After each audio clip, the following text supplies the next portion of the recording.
Clara Sutton looked like the land itself had been trying to shake her loose for years and hadn't quite managed it. That was the first thing Hattie Greer thought when she saw the woman come up the creek road on a gray afternoon in October of 1883. Not on horseback, not in a wagon. Walking. Moving with the kind of measured, deliberate pace that belonged to someone who had long since stopped fighting the distance and simply decided to outlast it. She was young, mid-20s, maybe less if hard years had stacked on her early, which out here in the high country of the Wyoming Territory, they usually did. Her coat was a man's coat, too wide in the shoulders, cinched with a strip of rawhide at the waist. Her boots were worn but well kept. Her hat had been good once, a long time ago. She carried a canvas bag over one shoulder and nothing else. No horse, no bedroll visible, no companion of any kind except the particular quality of someone accustomed to their own company. Hattie watched her from the doorway of the cook shack, a rag in one hand and a cast iron pan in the other, and didn't move. Behind her, from inside the main house, her husband Decker called out without looking up from whatever he was working on. "Someone coming?" "Woman," Hattie said. That made him come to the window. They had been on this land for 27 years, Decker and Hattie Greer of the Rimstone Ranch. 460 acres of high meadow and creek-bottom pasture along the eastern shoulder of the Wind River Range. They had built it from a tent and a handshake agreement with the territory into something real and stubborn, and theirs a working sheep operation. 80 head of Rambouillet Cross ewes, a breeding ram named General who had strong opinions about everything, and a horse barn that Decker had built twice, because the first one hadn't suited him. They had raised one daughter here. She was in Laramie now, married to a dry goods merchant and sending letters that arrived in batches of 3 when the mail rider remembered to come. They had also lost a daughter here. Her name had been Ruth, and she had been 22 years old when the fever took her in the winter of 1880, and the hill above the east pasture held her now under a flat stone that Decker had hauled up there himself on a morning he never spoke about afterward. Decker Greer was 64 years old and walked with a hitch in his left knee from a horse incident in 1871 that hadn't healed the way it was supposed to. Hattie was 61 and had the hands of someone who had kneaded dough and pulled lambs and set fence posts and stitched wounds for 3 decades without once considering that any of this was extraordinary. They were tired in the specific way that only comes from having worked well and lost badly in roughly equal measure. Not broken, just running on the kind of grim, affectionate stubbornness that long marriages develop like a callous protective, unconscious, permanent. And the sheep operation was struggling. That was the truth that sat at the bottom of every conversation between them lately, underneath the talk about weather and feed prices and what needed fixing next. They were 2 people trying to do the work of 4, and the numbers were beginning to say so out loud. The woman reached the gate and stopped. She took off her hat. The gesture was deliberate, unhurried, not submissive, just correct. She looked at the house, and then at the shearing barn, and then at the near pasture where a portion of the flock was grazing in the gray afternoon light. Hattie could see her looking. The way you look when you're not just seeing something but reading it, taking stock of the condition of things the way a doctor reads a patient before speaking. Then she walked to the cook shack, not the house, and stopped a few feet from the door. "Ma'am," her voice was even. Not apologetic, not aggressive, just present. "I'm sorry to come unannounced. I've been traveling from Casper and I've been looking for work." She glanced toward the pasture. "I can see from here your east fence is sitting low in 2 sections, and your ram is separated from the flock, which either means you put him there or something spooked him, and if something spooked him in the last hour, you'll want to check the flock before dark." She looked back at Hattie. "I know sheep. I know their medicine and their management and their breeding cycles. I know fence work and pasture rotation. If you'll take me on, I'll earn what you pay me." Hattie looked at her. "What are you asking for?" "Wages if you can manage it. Board and meals if you can't." From behind Hattie came the sound of Decker's uneven step on the plank floor. He appeared in the doorway beside her, and the woman's posture adjusted slightly. Not with nervousness, just with the professional attentiveness of someone who understands that her case needs to be made twice. Decker Greer was not a tall man, but he had the kind of presence that tall men often lack: a solidity, a patience in the way he stood, as though he had nowhere to be except exactly here, and intended to think about this thoroughly before he said anything at all. He looked at the woman the way he looked at everything that mattered. Slowly, without committing. "Where from originally?" he asked. "Missouri, but I've been working sheep operations since I was 16. New Mexico, Colorado, the last 2 years in the Bighorn Basin." "Why'd you leave the Bighorn?" A pause, brief, honest. "The operation I was working folded. Owner got sick. His family sold the flock and the land went with it." Decker looked at her coat, at the worn hat in her hands, at the canvas bag, which was not heavy enough to contain much. "What's your name?" "Clara. Clara Sutton." Decker looked at Hattie. Hattie looked at Decker.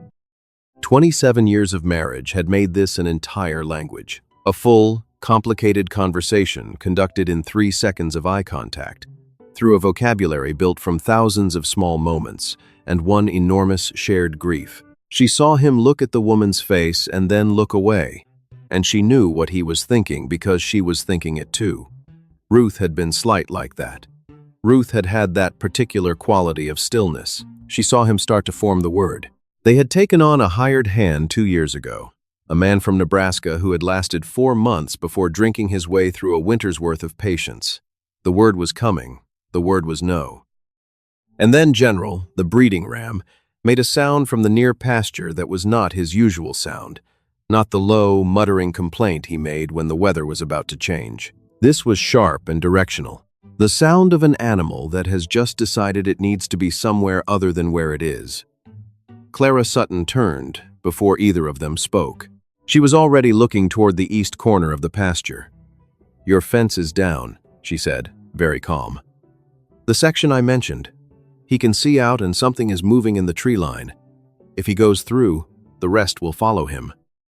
You've got maybe 8 minutes before they're in the timber, and you won't sort them out before morning." She looked at Decker. "I need a dog," she said. "Do you have one?" "We have 2. Get them." Decker got them. He did it without thinking, which was not something Decker Greer did. He was a man who considered things, weighed them, took the time that decisions deserved. But there are moments when something in the body recognizes competence before the mind has finished its argument about caution, and this was one of those moments. He whistled for the dogs, a pair of mixed-breed heelers named Patch and Scout, and Clara Sutton was already moving. She could work a flock. That was the first thing Hattie understood, watching from the fence rail while Decker limped out toward the barn with a speed that his knee protested, and he ignored. Clara had Patch on her left and Scout flanking wide right within 30 seconds, and she moved through the edge of the flock with the particular quality of stillness that the best shepherds have: an almost invisible presence, a way of being among the animals without disturbing the air around them. She read the flock's direction the way a river hand reads water. 19 minutes later, she came back through the gate with all 83 sheep in a compact, calm group ahead of her. Hattie had counted them when they left, and she counted them now. Not one missing. Patch and Scout were both running their positions with the bright-eyed, self-important energy of dogs who have just been shown what they were always supposed to be doing. They glanced at Hattie and Decker as they passed with an expression that said, plainly, that they intended to stay close to this stranger for the foreseeable future. Clara closed the gate and walked back to where the Greers were standing. She wasn't breathing hard. "The east section is down over about 12 feet, she said. "The posts are sound, but the wire's gone slack, and the staples have pulled on the middle 3. It's a 2-hour repair. I'd also want to walk the north line in the morning. Something came through the timber on that side recently. Could be elk, could be something you'd rather know about sooner." Decker looked at his flock. He looked at the woman. He looked at his wife. Hattie said nothing. She didn't need to. "There's a room attached to the shearing barn," Decker said. "It's not meant for winter yet, but I can put a stove in it by the end of the week. Tonight you can take the bunk in the tack room." Clara nodded once. "That's fine." "Supper's at 6:30, Hattie said. "I don't keep it warm." "Yes, ma'am." Hattie watched her take the dogs back toward the barn, settling them with quiet words she couldn't hear from this distance. Everything done correctly, nothing performed.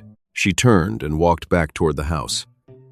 "I know," Decker said behind her. I didn't say anything. You were about to. In the weeks that followed, Clara Sutton proved herself useful in the way that certain rare people are useful, not through effort that announced itself, but through attention that simply addressed what was there. She repaired the east fence and the north line both, walking every foot of the perimeter with wire and pliers, and the systematic patience of someone who understands that the quality of your boundary is the first condition of everything else. She reorganized the shearing barn in a way that added, by Decker's estimate, about 2 hours to every working day, just from the reduction in wasted motion. She identified a case of foot rot in 4 ewes that Hattie had attributed to general late-season sluggishness and treated it before it reached the rest of the flock. She was better with the sheep than anyone either of them had seen in a long time. She had that rarest and most unteachable quality among stock handlers, the gift of reading an animal's mood before the animal itself had fully decided what it was doing. She moved through the flock like weather, pervasive and unremarkable and effective. Decker watched her work the ewes through a narrow gate one morning without a word, but Hattie saw his face and recognized what was on it. It was the same look he got when something reminded him of a thing he was trying not to be reminded of. She didn't let herself follow that thought all the way to its conclusion. There was no use in it. Clara ate supper with them each evening and was never late. She was quiet at the table, not unfriendly, just economical, with words in the way of someone who defaults to listening and only speaks when she has something that contributes. She asked questions about the land, which pastures held moisture in dry years, how the ewes came through lambing in the Wind River cold, whether the creek ran clear or silted in spring. The questions of someone drawing a map of a place from the inside, learning it the way you learn a person slowly, by paying attention to what it reveals without being asked. Decker answered her, a little more each night. Hattie watched this and kept her thoughts where she kept most things she hadn't fully understood yet, private and patient. Because there was something about Clara Sutton that she couldn't quite settle. Not a wrongness, nothing like that. Hattie had a sense for dishonesty that 61 years had sharpened to something close to instinct, and this woman carried none of it. She didn't go anywhere, uninvited. She asked before she changed anything. She returned borrowed tools, cleaner than she'd taken them. Her respect was genuine in the specific way that only genuine things are expressed in small gestures rather than large statements, in the held open door, and the stepped-aside path, and the waiting until spoken to before speaking. It was something else. It was the way she never mentioned where she had been before Missouri, before 16. The way certain windows of her past were simply not there in the conversation, not blocked, exactly, not deflected with the sharp evasiveness of someone hiding a crime, just absent. The way a person doesn't describe a room that is still too painful to enter. 4 years of silence lived somewhere in this woman. Hattie could feel the shape of it without knowing its name. One evening in November, when the first real cold had come down off the range, and they were sitting after supper with the wood stove ticking warmly and the wind making its opinions known about the window frames, Hattie set her mending in her lap and said, without preamble, "Clara, what happened before Missouri?" Decker looked up from the almanac. Clara was quiet for a moment, looking at the stove. "I grew up in Tennessee," she said at last. "My father ran stock, cattle, mostly. But we kept sheep from when I was small." She paused. "My mother taught me the medicine side of it. She had a way with sick animals that I never saw in anyone else." Another pause, longer. "She died when I was 14. After that, it was my father and my 2 brothers and me." "And?" Hattie said. Clara looked at her hands. The left one had a scar along the thumb that Hattie had noticed before and not asked about. "My father remarried when I was 16. His new wife had her own children and her own ideas about what was necessary." She stopped, started again. "I wasn't part of what she considered necessary. I left with what I could carry. I've been working operations since." She was quiet for a moment. "I've been good at the work. Better than good, most places. But good at the work doesn't always mean they want you to stay." She looked at the stove. "A woman alone, working stock. Some outfits take you on because they need the hands, and then they spend the season making sure you know you're a problem they're tolerating." The fire ticked. "I know," Hattie said. "I just want to do the work," Clara said. Not angry, not self-pitying, just stating a fact the way you state the temperature outside. It is what it is, and it needs to be accounted for. Hattie picked up her mending. Then you've come to the right place, she said, and went back to her needle and said nothing more about it, because there was nothing more that needed saying. It was a man named Aldous Crane who came in December. He rode up alone the first time, a well-dressed man of about 50 with a good horse and the soft, patient manner of someone who has learned that patience is a more effective tool than force, most of the time. He had a legal way of speaking and small eyes that did their real work separately from whatever his mouth was doing. He had approached Decker the previous spring about the rim stone, once in March and once in May. Decker had said no both times, the second time with considerably less courtesy than the first. Now Crane was back, and this time he had 2 men with him who wore their coats open at the front despite the cold, which was a choice that told you what you needed to know about why they kept their coats open. Hattie went to the shearing barn. Clara was already at the door, watching the 3 horses at the gate with the same level, unhurried attention she gave everything. The heelers, Patch and Scout, were pressed against her legs and vibrating with a tension that their bodies couldn't contain, but their training kept them from acting on. "You know that man?" Clara asked. "He's been trying to take this ranch since last spring." Clara was quiet a moment. "Is your husband going to do something that makes this worse?" "He's considering it." Clara stepped out of the barn. She walked toward the gate without haste, without reaching for anything, without changing her expression. Just walked, with the straight-backed ease of someone who has already decided the important things before the conversation begins. She stopped at the fence. "Help you?" she said. Crane looked down at her from the saddle with the mild surprise of a man who had expected someone else. "I'm here to speak with Decker Greer." "Mr. Greer is occupied. I manage operations on the rimstone. You can speak with me." A careful pause. Crane's small eyes moved to the house and back. "And who are you?" "Clara Sutton. I've been running this operation since October." She let that sit. She did not elaborate, which was the right instinct. Elaboration is what people do when they're not sure of their ground. She was sure of hers. "I have an offer for Mr. Greer," Crane said. His tone was moderate, reasonable, the tone of a man explaining something to someone who simply hasn't understood it yet. A generous one. The operation is understaffed. Winter is going to be difficult. He's not a young man. I'm trying to help him make a decision that's in his best interest before circumstances make it for him. Mr. Greer's best interest, Clara said, is for you to take your offer back to whatever desk it came from. Crane's expression didn't shift. He had the particular skill of men who rely on patience, the face that remains constant, regardless of what is happening behind it. "Miss Sutton," he said, "I think you may not fully understand the situation here. I understand it well enough.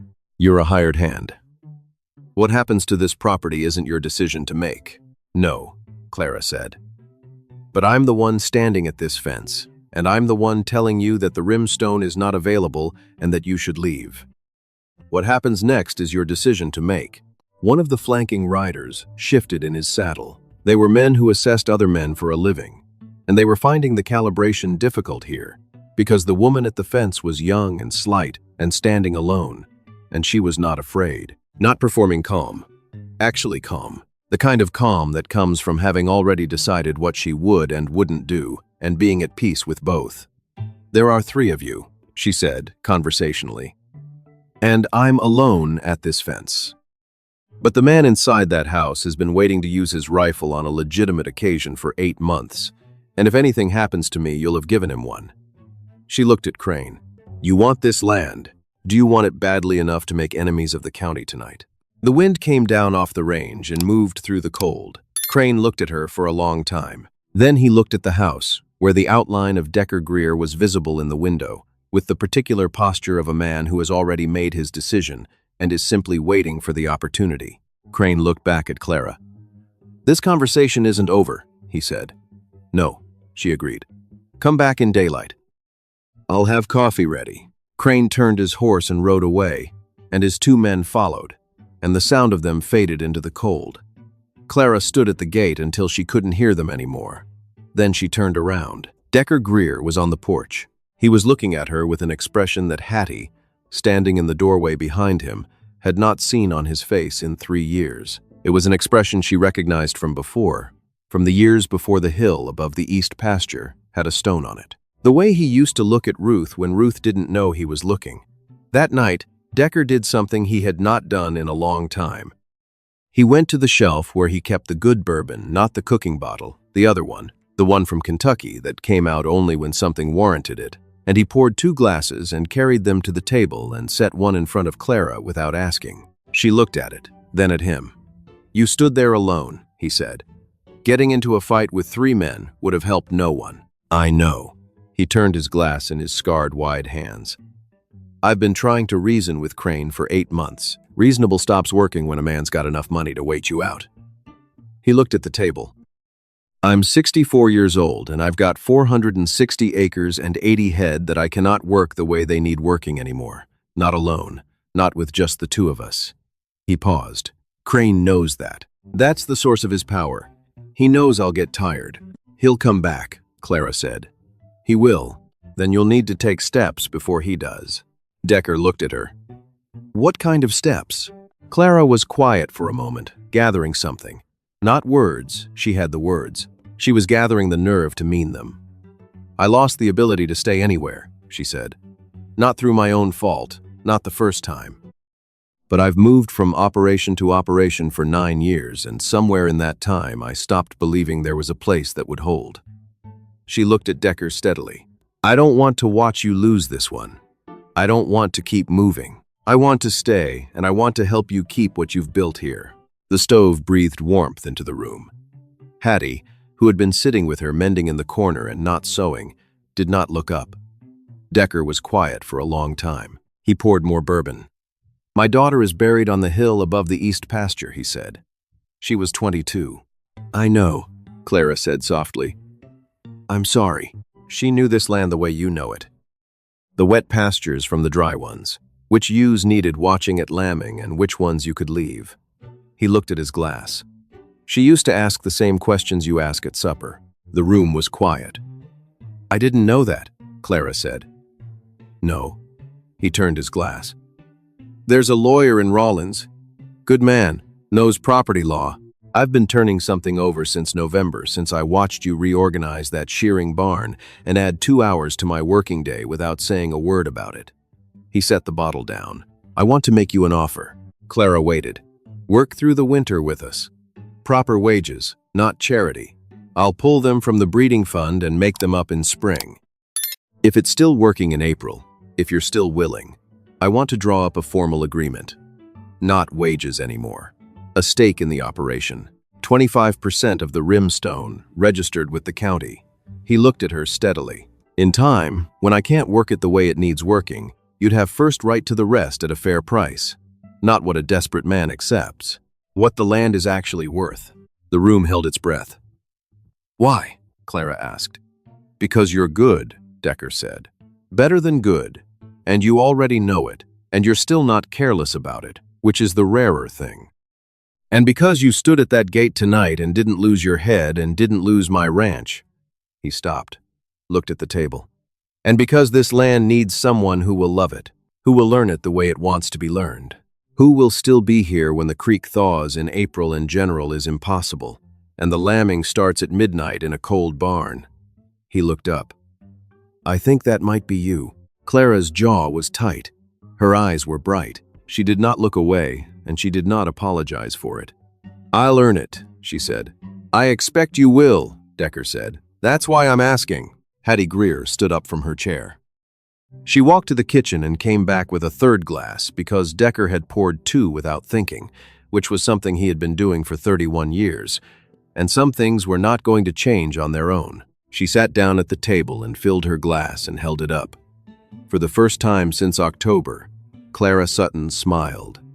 It changed her whole face. It made her look her age, which was young, and for a moment the room felt like something it hadn't felt in a long time.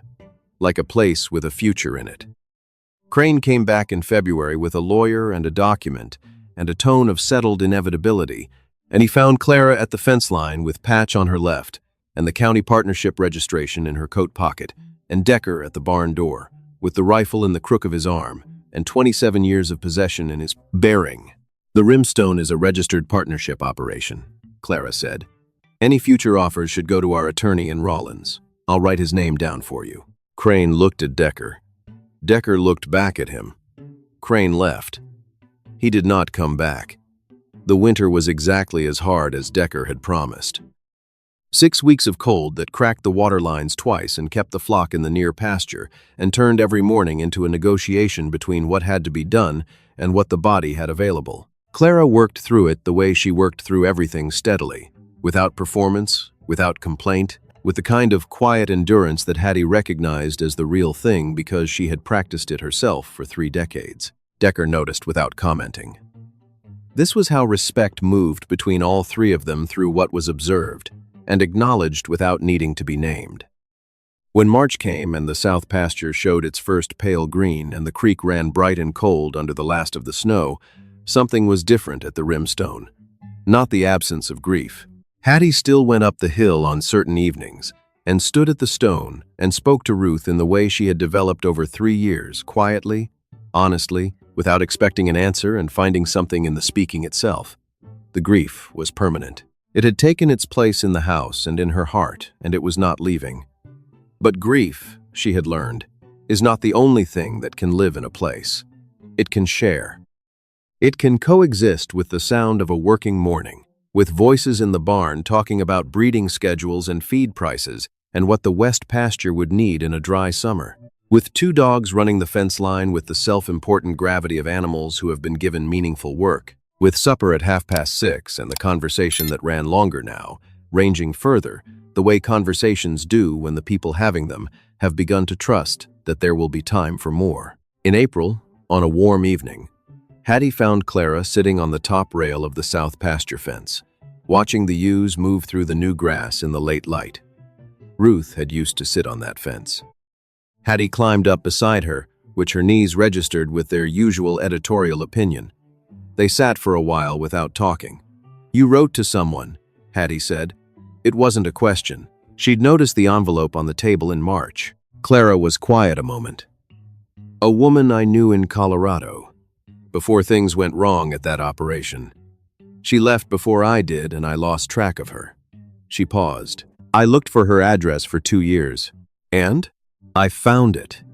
She was quiet again, looking at the flock. "I don't know if she'll write back.